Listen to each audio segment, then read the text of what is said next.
suis sentie un peu coupable de ne pas être malade, moi, à la place de ces femmes qui déjà travaillaient et pouvaient être une force financière pour nos parents.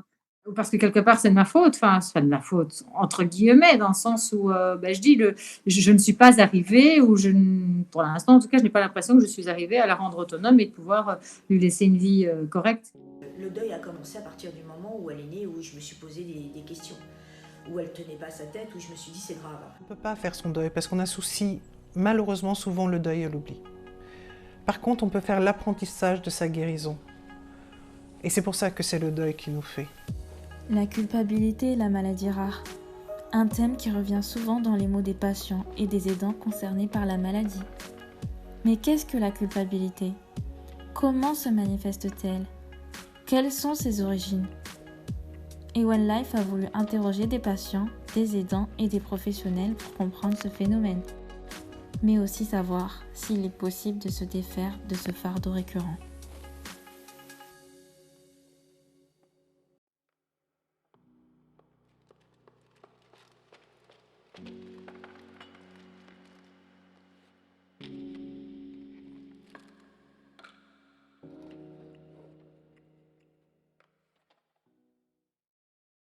Qu'on soit parent, frère, sœur ou conjoint, il est toujours difficile d'avoir un proche atteint de maladie.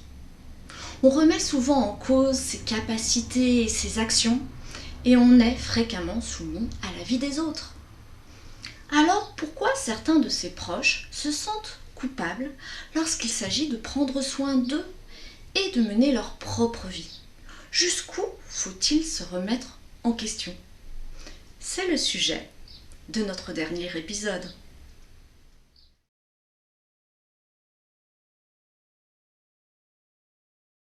On m'a appris par téléphone la maladie de ma fille, qui est un petit peu plus dur à encaisser parce que je ne comprenais pas. Il m'a juste dit qu'elle avait une maladie qui était l'encéphalopathie épileptique. Quand on vous dit ça et que votre fille ne fait pas d'épilepsie, vous dites ah ben non, là vous avez dû vous planter, c'est pas possible, elle n'a pas d'épilepsie. Et là c'est encore toute une... oui, je sais, mais voilà, c'est une variante. Et là, on repart dans des interrogations, dans des apprentissages.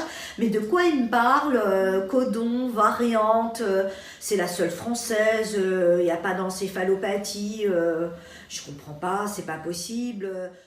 De quoi tu te sens coupable dans son parcours à l'hôpital ? D'être allée au mauvais endroit, en fait. D'avoir laissé faire les gens, de faire confiance aux gens, alors qu'ils faisaient n'importe quoi. Tu le sentais qu'il faisait n'importe quoi ? Non, j'avais confiance, en fait. Et c'est vraiment quand elle s'est retrouvée les 3 jours sous morphine et que je me suis dit que je voyais qu'il n'y avait rien qui se passait, je me suis dit il y a quelque chose de pas normal, en fait. Il y a cette culpabilité où j'ai pas osé contrer au début parce que c'était notre première fille, parce que c'était une naissance un peu atypique, donc on savait pas trop comment se comporter, qu'est-ce qu'il fallait qu'on dise, qu'est-ce qu'il fallait qu'on fasse. Donc au début, on fait confiance. Déjà, on rentre dans la parentalité de façon un peu particulière. Donc on découvre le handicap, on découvre tous les côtés négatifs de la naissance. Donc on essaie de se préoccuper de ça. Donc tout ce qui est médical et tout ça, on fait confiance. Donc au début, j'ai pas osé contrer ou osé m'interposer au corps médical ou à certains professionnels de santé, au niveau social aussi. Donc j'ai fait confiance, je me suis laissée porter. Je me suis même résignée, je l'ai laissé faire et je culpabilisais après coup. Enfin, une fois que j'ai osé dire non ou que j'ai osé dire stop, que j'ai osé voir d'autres professionnels de santé, là je culpabilise en me disant mais pourquoi je ne l'ai pas fait plus tôt, pourquoi on n'a pas entrepris des examens plus tôt, pourquoi on n'a pas exigé ça ou un transfert plus tôt. Être parent, de toute façon, c'est jamais simple, c'est jamais évident, c'est jamais facile. Moi, je pense qu'on a toujours l'impression de faire des bêtises ou des erreurs toute sa vie parce qu'on croit bien faire et puis finalement on s'aperçoit a posteriori que c'est pas ça qu'il aurait fallu faire. Sauf qu'encore une fois, quand on est parent, on n'a pas de mode d'emploi, on n'a pas le savoir. On apprend au fur et à mesure qu'on élève ses enfants. Et c'est en faisant des erreurs et peut-être en les réfléchissant qu'on comprend que bon, ok, la prochaine fois, je fais autrement. En général, d'ailleurs, ça ne marche pas parce que le deuxième enfant, il est différent du premier. Donc c'est un métier très très très difficile, peut-être le métier le plus difficile au monde. Simplement, il ne faut pas tomber, il ne faut pas plonger, je crois, dans cette tendance qu'on a tous à se dire « si j'avais su, pourquoi je n'ai pas fait ça », etc. On fait ce qu'on peut, comme disent les Toltecs, faites toujours de votre mieux. On fait ce qu'on peut avec les informations qu'on a, les moyens qu'on a, les outils qu'on a et puis les connaissances qu'on a. Je culpabilise moins d'être en bonne santé, on va dire à 100%, et que ma propre fille, elle, n'ait pas sa santé à 100% et que j'aurais aimé échanger, en fait. Je préférais lui donner ma santé à moi et moi vivre au quotidien avec ce qu'elle a. Et pour le restant de ma vie, ce serait plus facile pour moi à gérer que pour elle à son âge et pour toutes les étapes de la vie qu'elle va avoir. Je relativise beaucoup plus. Je sais pas. Je pense même pas de ces manières-là. Puisque je sais que ce n'est pas possible, en fait, ça peut me traverser l'esprit, mais ça ne me vient pas à l'idée de me dire je préférais que ce soit moi, je voudrais avoir sa maladie à sa place, des choses comme ça. Beaucoup plus terre à terre. Elle est malade, elle l'a. Voilà, c'est comme ça, on fait avec. Il faut faire avec tous les jours, au jour le jour. Il est certain que s'il y avait un choix, j'aurais pris la maladie de ma fille à sa place, mais le fait est que c'est comme ça, on n'a pas le choix. On est coupable quand on se sent responsable du malheur de quelqu'un d'autre et qu'on croit avoir une responsabilité dedans, directe ou indirecte. Quand on est parent, la plupart du temps, on se sent presque toujours responsable de tout ce que font les enfants, au moins jusqu'à un certain âge. Parce qu'on se dit, si j'avais su, pourquoi j'ai pas fait ça, qu'est-ce que j'ai raté, etc.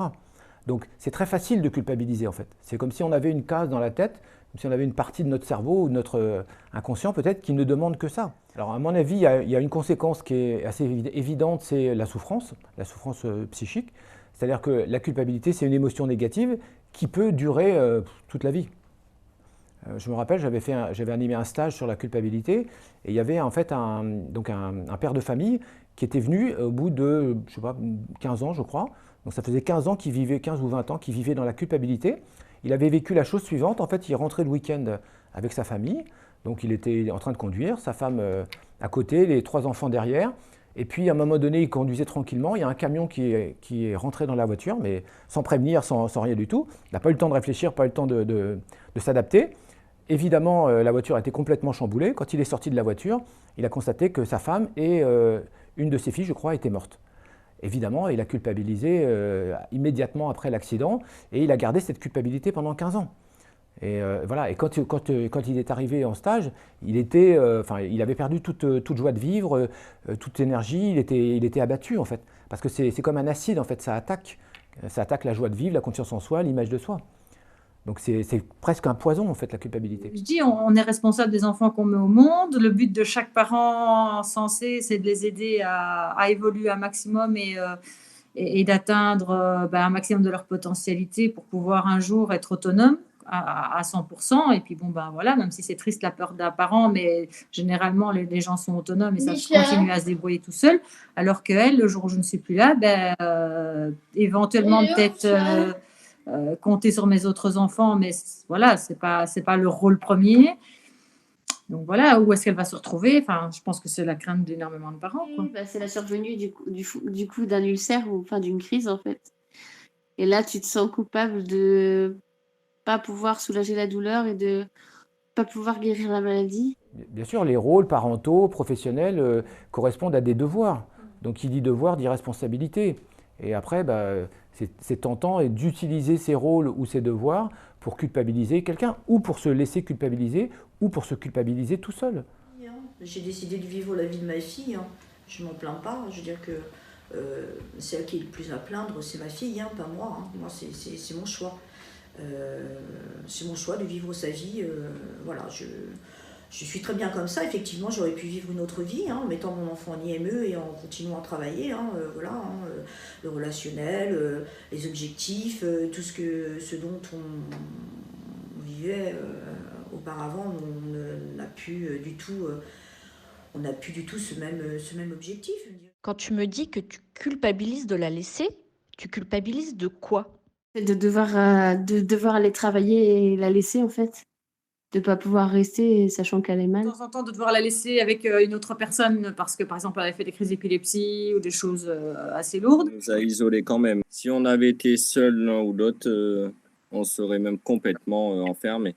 Si Michel avait vécu seul avec la petite, je pense qu'elle aurait plus de grands rapports avec les gens jusqu'à ce que là, peut-être, elle rentre à l'école, qu'elle retrouve un peu une vie normale, au niveau du sommeil et reprendre le travail, etc. Une autre manifestation de la culpabilité, c'est de ne se pas autoriser à vivre des moments de plaisir, comme une forme de punition, comme si ce sentiment de culpabilité devait d'une manière ou d'une autre, elle devait payer. Et donc la personne, elle peut s'oublier elle-même. Et ça, c'est quelque chose qu'on observe beaucoup dans la clinique avec notamment les parents d'enfants malades.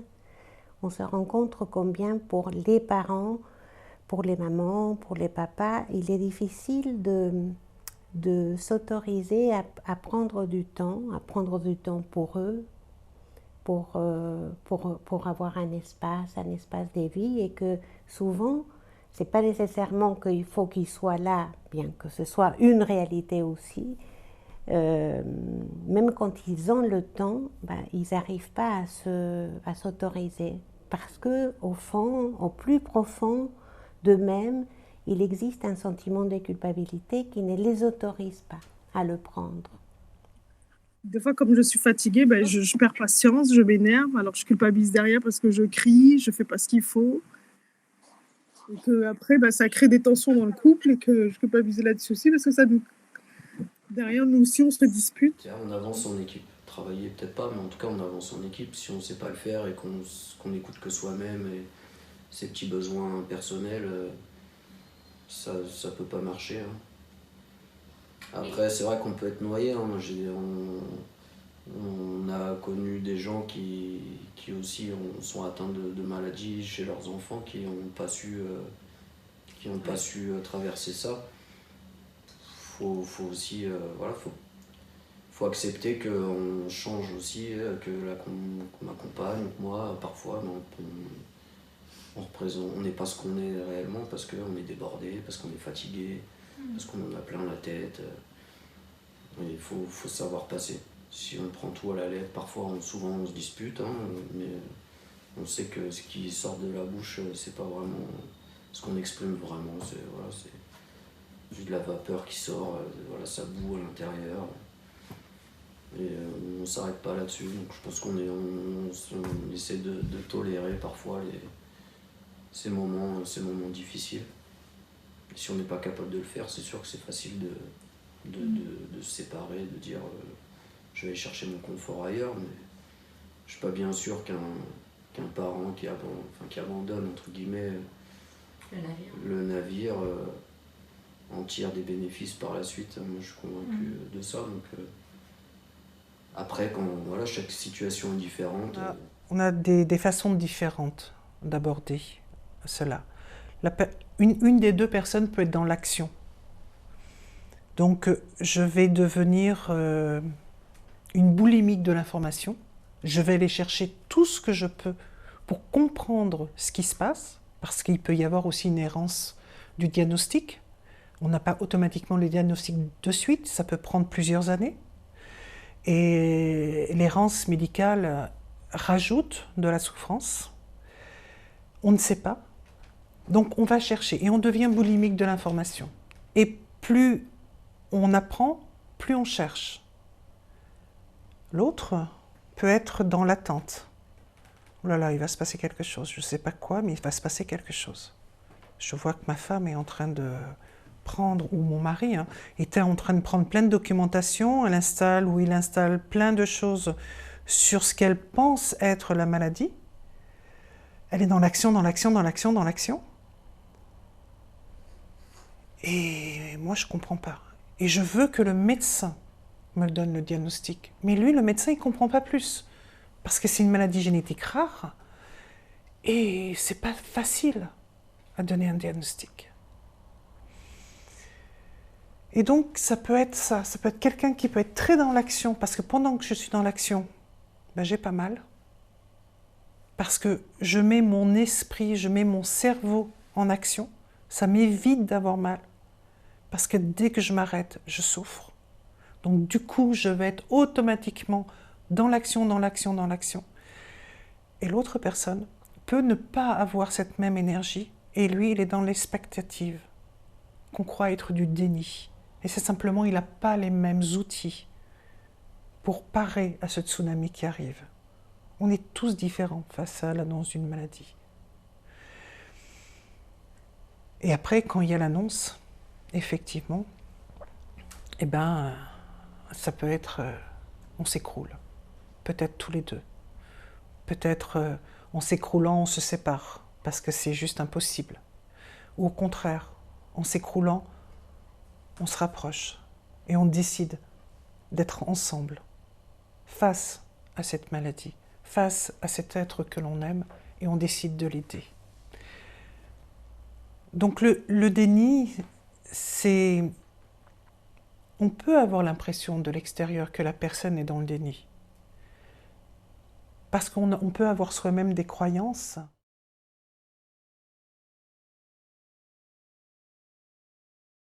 Alors, la question de la culpabilité dans la fratrie, il faut l'analyser aussi par différentes étapes de la vie. Parce qu'elle n'est pas éprouvée de la même manière chez des enfants petits que des adolescents ou des adultes. Pourtant, elle existe et elle infiltre la relation entre frères et sœurs.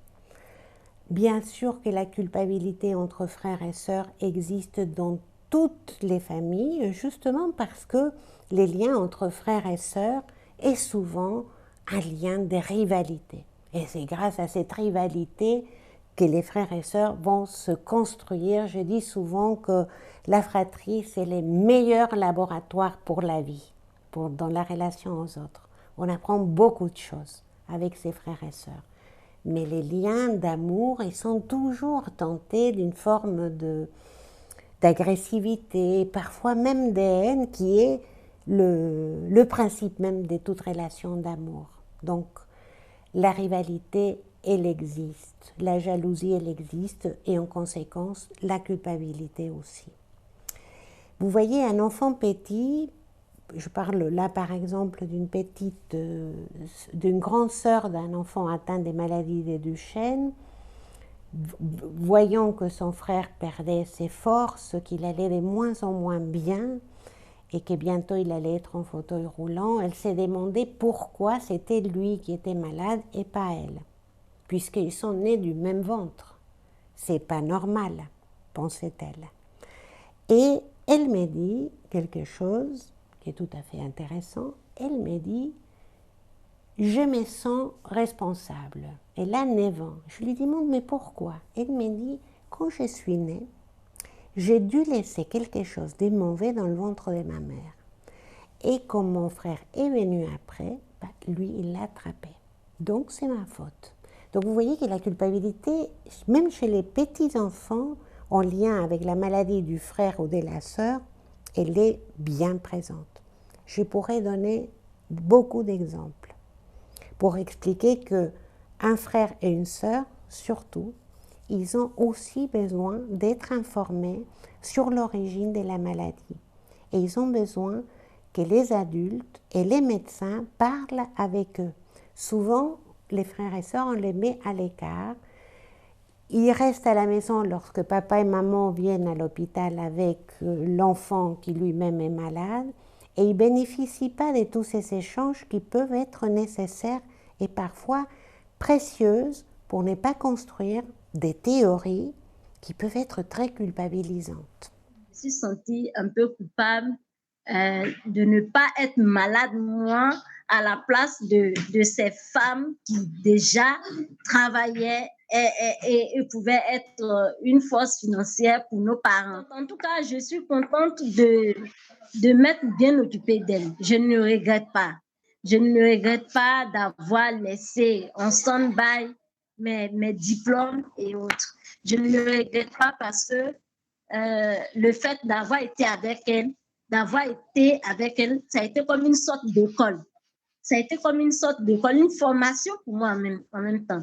Parce que cette formation auprès d'une personne atteinte d'une maladie rare, hein, dont on ignorait qu'il s'agissait d'une maladie rare dégénérative, eh bien, ça a été une formation, une très bonne formation. Ça m'a permis d'apprendre beaucoup de choses. Chaque jour, on était sur Internet, elle et moi, on essayait de comprendre, de voir des manières, des méthodes pour améliorer son quotidien, des méthodes pour faire en sorte qu'elle se sente bien.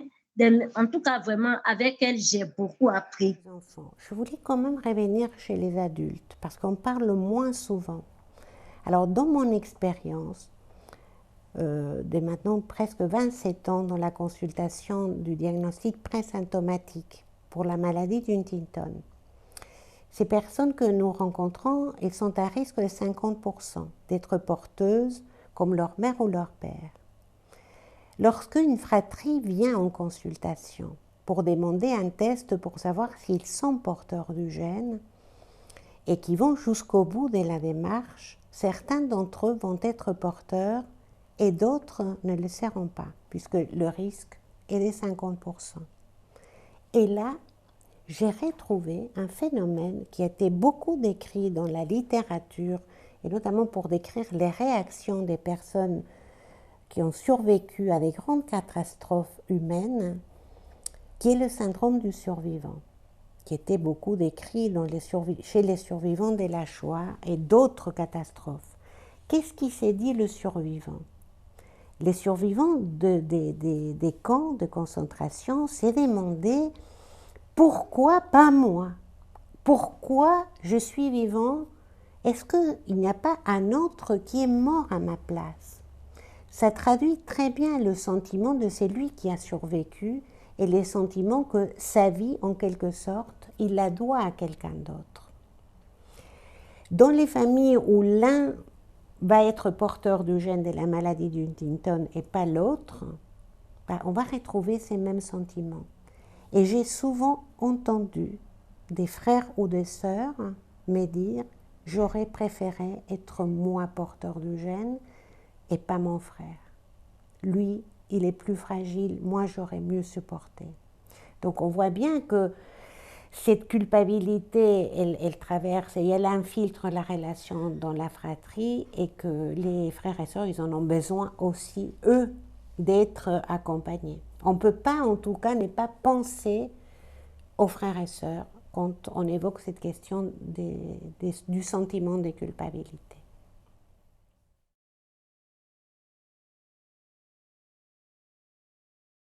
On sait qu'il faut qu'il s'ouvre, ce monde extérieur qui ne connaît absolument rien sur la maladie rare. Si nous ne sommes pas, ses parents, porteurs de bonnes informations, d'associations ouvertes, d'événements pour faire connaître cette maladie, personne ne le fera.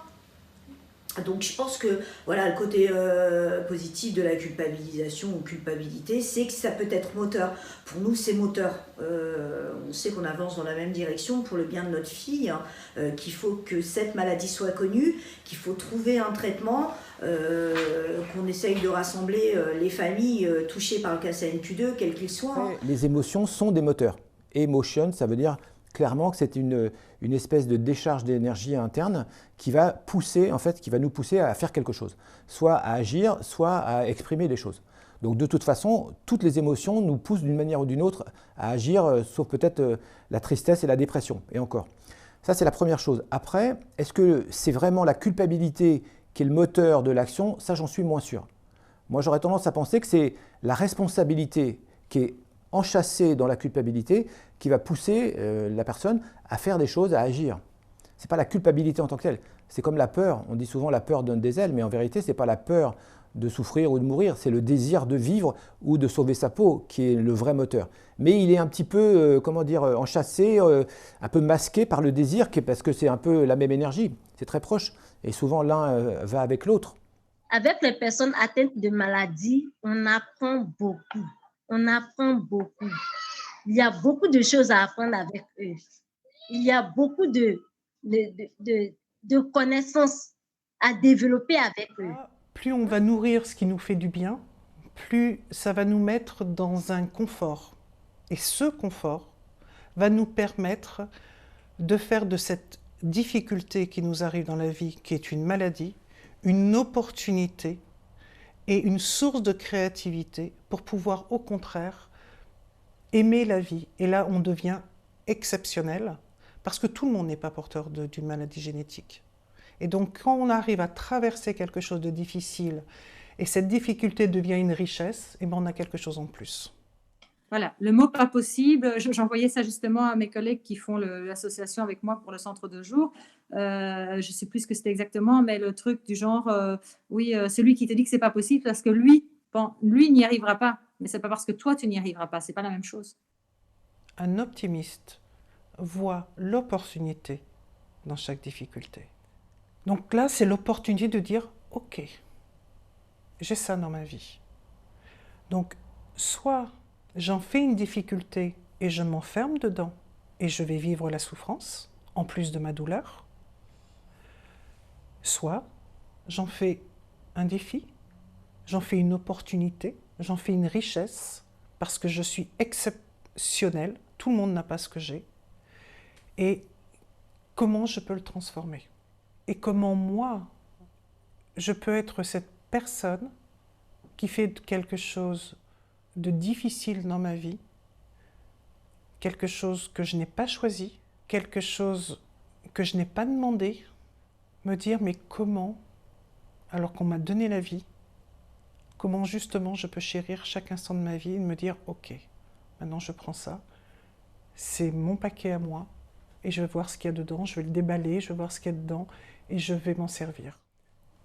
Parce que quand on change sa sensation face à la situation, notre façon de vivre la situation se transforme. Du coup, on prend plus de distance intérieurement. On a un champ visuel qui s'agrandit et du coup, on voit les possibilités. Quand on a un champ visuel restreint, on ne voit que ce qui fait souffrir. Quand on a un champ qui s'ouvre, à ce moment-là, on a la possibilité d'aller chercher des ressources.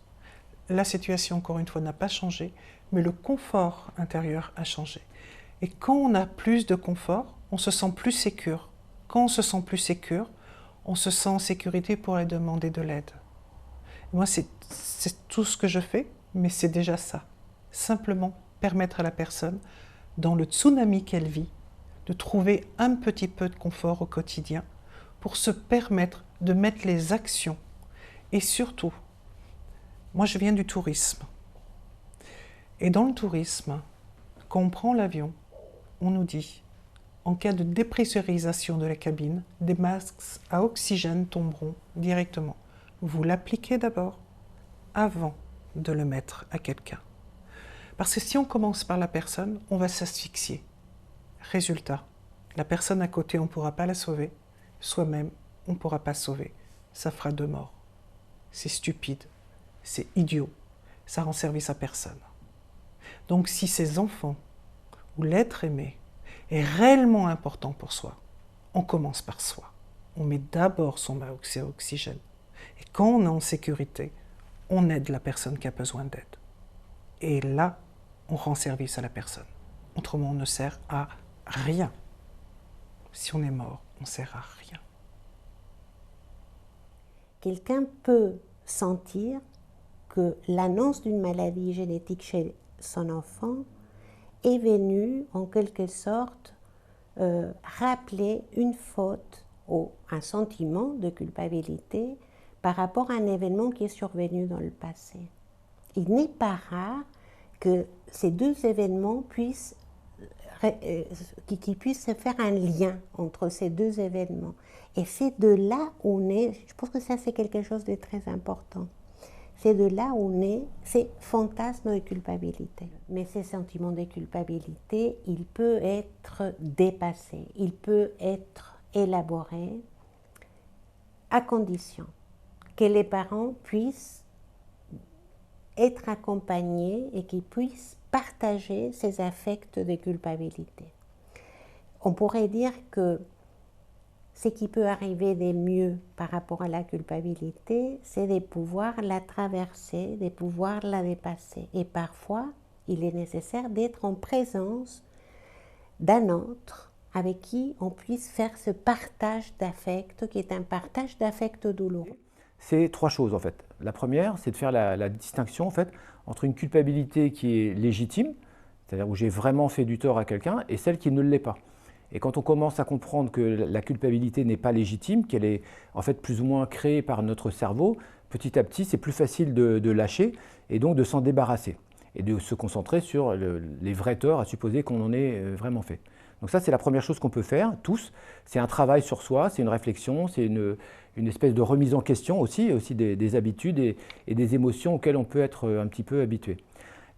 La deuxième chose que j'ai remarqué en animant des stages, c'est que le fait de partager avec d'autres personnes qui ont exactement la même émotion, la même culpabilité, la même problématique, et bien rien que ça fait du bien. C'est-à-dire que les gens, en fait, ils se sentent beaucoup moins seuls, moins différents, moins bizarres. Enfin, et du coup, en fait, il y a quelque chose qui se passe aussi dans l'acceptation et, je crois, dans la dédramatisation. Après, une troisième piste peut-être qu'on peut envisager, ça c'est à chacun peut-être de voir, c'est la spiritualité. C'est-à-dire que certains d'entre nous ont des croyances religieuses, spirituelles ou autres, et certaines religions, par exemple, expliquent que la vie, en fait, elle a été, soit on l'a choisie avant, ça s'appelle la réincarnation pour ceux qui pratiquent le bouddhisme, mais simplement dans d'autres religions, on pense que Dieu a créé des choses et que si elles sont comme ça, c'est qu'elles ont une raison d'être. Quand bien même on ne la comprend pas ou on ne l'apprécie pas au moment où on la vit. Donc on peut s'appuyer sur les croyances religieuses ou spirituelles de chacun pour justement redonner un peu de sens à la souffrance ou à la difficulté. Avec la maladie de leurs proches, beaucoup d'accompagnants nous disent avoir renoncé à leur vie. Ils évoquent la notion de deuil. Mais qu'est-ce qu'implique le deuil et quelle forme prend-il ? C'est ce que nous allons voir avec les principaux concernés et les professionnels. Quand tu as un enfant, quand tu entends un enfant, tu t'imagines un tas de choses avec. Forcément, quand tu as un enfant et qui ne représente pas ce dont tu avais rêvé, eh bien, il y a un deuil à faire. Le deuil de l'enfant dit normal. Tu vas vivre autre chose avec ton enfant, mais tout ce dont tu avais imaginé, en fait, ne va pas être. Ça passe par un processus de deuil, hein. Ça passe par la colère, ça passe par le pleur, ça passe par le pourquoi moi, La culpabilité. Ouais. Et après le deuil. Je dirais que moi, ça a été très vite fait. Par contre, pour monsieur, il est resté très longtemps, il a fait une dépression il y a peu de temps quand même. Hein. Il y a 2 ans. Ouais, un peu plus. 3 ans. D'un seul coup, il a compris que ce ne serait pas comme... que sa fille était malade et qu'on vivrait une vie différente. Et là, il s'est écroulé complètement. Moi, ça n'a pas été la même chose. Ça s'appelle le processus de deuil s'est fait différemment. Chacun... lui, il était plus dans le déni au tout début. Que moi, dès qu'elle est née, c'est comme si le deuil a commencé à partir du moment où elle est née, où je me suis posé des questions. Où elle tenait pas sa tête, où je me suis dit c'est grave. Et là, le deuil a commencé. On passe sa vie à faire des deuils. Nous sommes en train de faire une interview et à la fin de cette interview, il faudra qu'on fasse le deuil de cette interview. On aura passé un moment agréable et ce moment n'existera plus. Et donc, on va faire le deuil de ce moment pour pouvoir découvrir un autre moment qui va apparaître à notre vie. Par contre, si je reste sur ce moment où je passe un temps agréable en votre présence, je vais vivre la souffrance, parce que je serai toujours attachée à ce moment-là. Mais il n'existera plus. Et donc, le fait de m'attacher à ce moment-là, je vais vivre la souffrance. Par contre, si je profite pleinement de ce moment-là, et je l'intègre comme une expérience, je serai riche de cette expérience pour pouvoir accueillir une expérience future qui va arriver automatiquement. Et plus je vais vivre dans le présent, plus je vais me nourrir de toutes les personnes que je rencontre et de toutes les situations qui m'arrivent. Par contre, si je veux absolument maîtriser chaque moment et les rendre pérennes, ça n'ira pas. Parce que je ne peux pas contrôler la vie. On sait déjà combien les parents vont être profondément bouleversés, mais aussi blessés. Blessés au plus profond de leur narcissisme. Parce que tout parent attend un enfant tel qu'il peut l'imaginer dans ses rêves. Et cet écart entre ce qu'ils avaient imaginé et la réalité peut produire une véritable blessure en soi. Parce que je pense que la culpabilité que je ressens aussi, c'est lié à la fille que j'étais avant. Donc, c'est-à-dire qui pouvait marcher sans canne, qui était autonome, qui pouvait faire pas mal de choses. Et d'un coup, du jour au lendemain, sans qu'on m'ait réellement bien préparé à ça, ben, je me retrouve à devoir marcher avec des cannes, alors que je ne m'attendais pas du tout à ça. Et au final, à dépendre de tout le monde dans ma vie quotidienne. Et c'est pas quelque chose que je supporte. Donc oui, quelque part, je pense que c'est faire le deuil de la fille que j'étais avant et de la nouvelle personne que je suis. Alors, le deuil, d'abord, il y a l'annonce. Et le deuil, c'est pas simplement la perte d'un être cher. C'est l'annonce d'une maladie. C'est l'annonce d'un licenciement parce qu'on est malade et l'entreprise dans laquelle on est ne veut pas une personne handicapée. Elle ne veut pas créer cette richesse parce que l'entreprise se prive peut-être aussi d'un moyen, parce que peut-être cette niche n'existe pas encore dans cette entreprise et que cette personne pourrait apporter un plus pour développer un autre secteur qui n'existe pas. Un entrepreneur intelligent peut se servir de cette richesse. Ça ne veut pas dire que ce soit facile, mais elle peut se servir de cette richesse. Mais peut-être que son secteur n'est pas possible. Donc c'est faire peut-être le deuil de son licenciement. Donc l'annonce. Ensuite, après l'annonce, il y a le choc. Ça peut être un état de sidération. Non, c'est pas possible, ça ne peut pas m'arriver à moi. Mais qu'est-ce que j'ai fait? Pourtant, j'ai toujours fait du sport. J'ai toujours une alimentation parfaite. J'ai tout fait comme on m'a dit. On m'a dit de faire des études, je les ai faites. On m'a dit de faire plein de choses. J'ai répondu oui à tout. Toutes mes cases, il y a oui dedans. C'est totalement injuste. Pourquoi moi? Mais c'est pas possible. Après, il y a le marchandage. Non mais docteur, vous allez pouvoir faire quelque chose. Vous êtes savant, vous avez fait des études, vous le savez. C'est pas possible. Il y a le déni. Non. Et il y a la dépression, qui fait partie du deuil. On tombe. C'est peut-être là où, réellement, on commence à vivre l'expression de « Ah ouais, ça m'arrive bien, quoi. C'est bien à moi que ça arrive. » L'avantage de la dépression, c'est qu'on peut aller au fond du trou. Mais comme il y a un fond, il y a un moyen de s'appuyer sur le fond pour pouvoir remonter. Et là, c'est l'acceptation. Ok, c'est vrai, j'ai ça. Bon, maintenant, je fais quoi? Quelles sont les ressources autour de moi? Est-ce que j'ai des associations? Est-ce que j'ai des médecins qualifiés? Est-ce que déjà, on peut mettre un mot sur ce que j'ai? Quelles sont les ressources autour de moi qui peuvent m'aider? Et ensuite, il y a la reconstruction. Bon, de toute façon, c'est un fait, j'ai ça maintenant. Il n'y a plus à négocier. Je vais devoir vivre avec.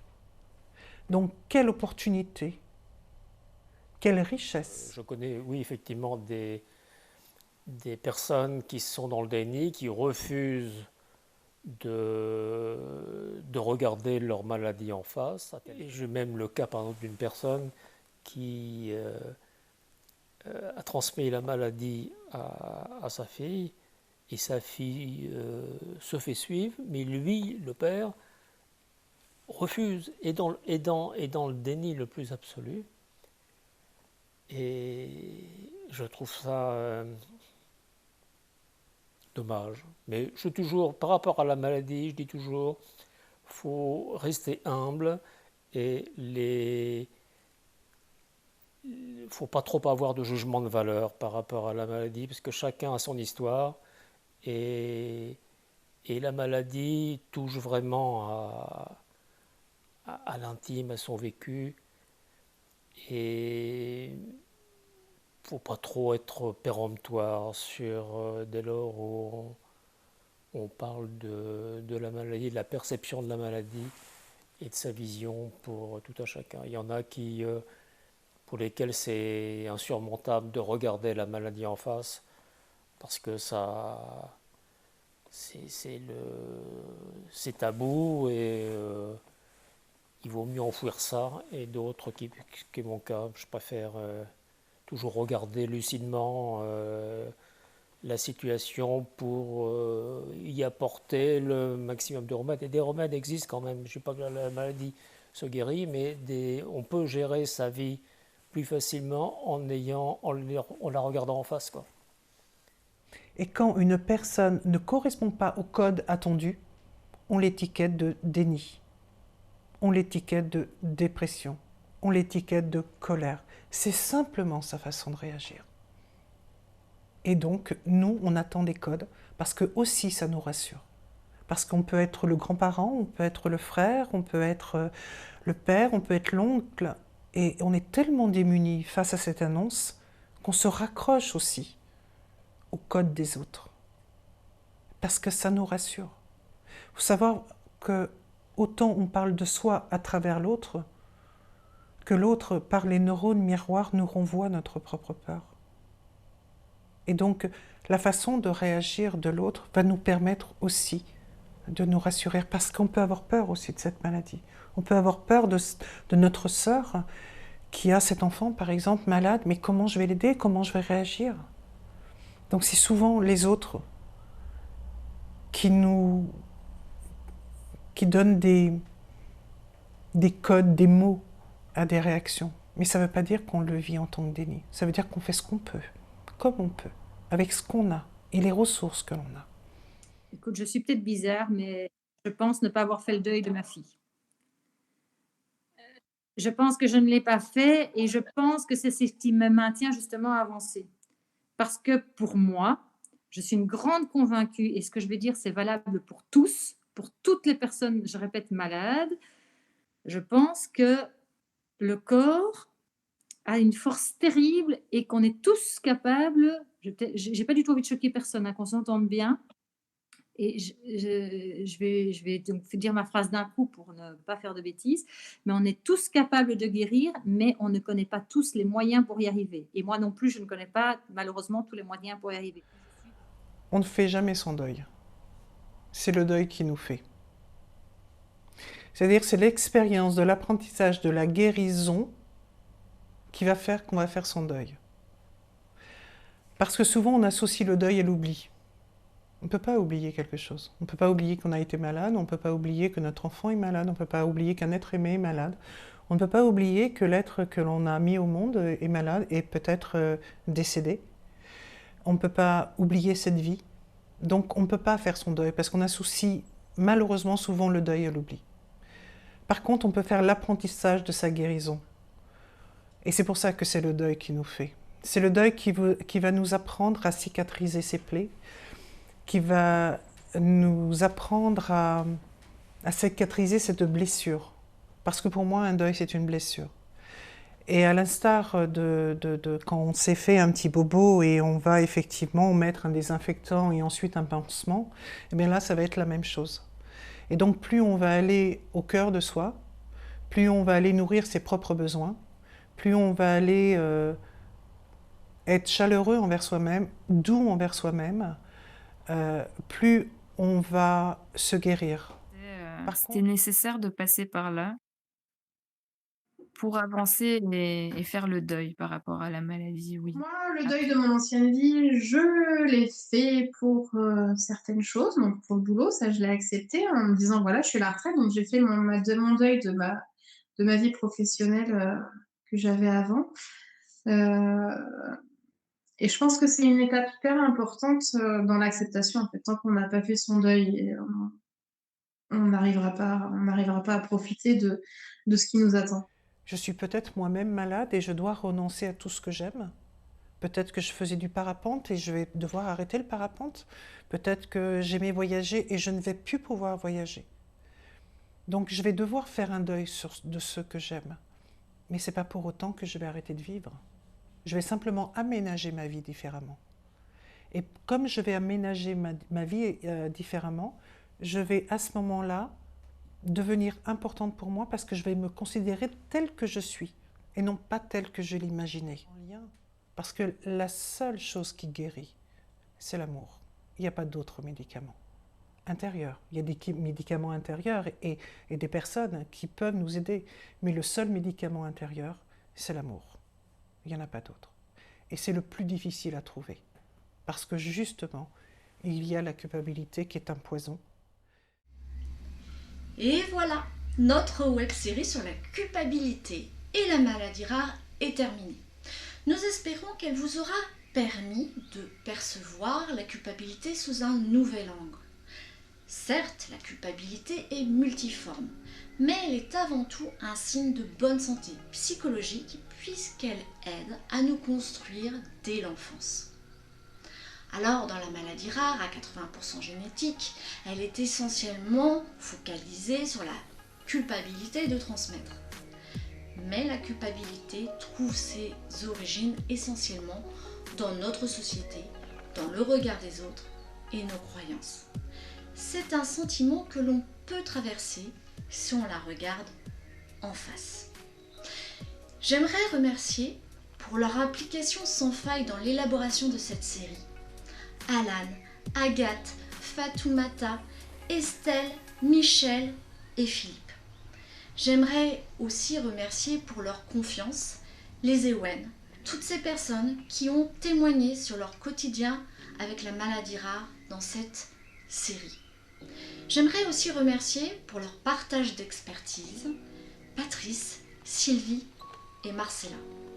Mais surtout, j'aimerais vous remercier, vous, pour avoir été si nombreux à regarder cette web-série et vos dons qui ont permis que cette saison 3 existe.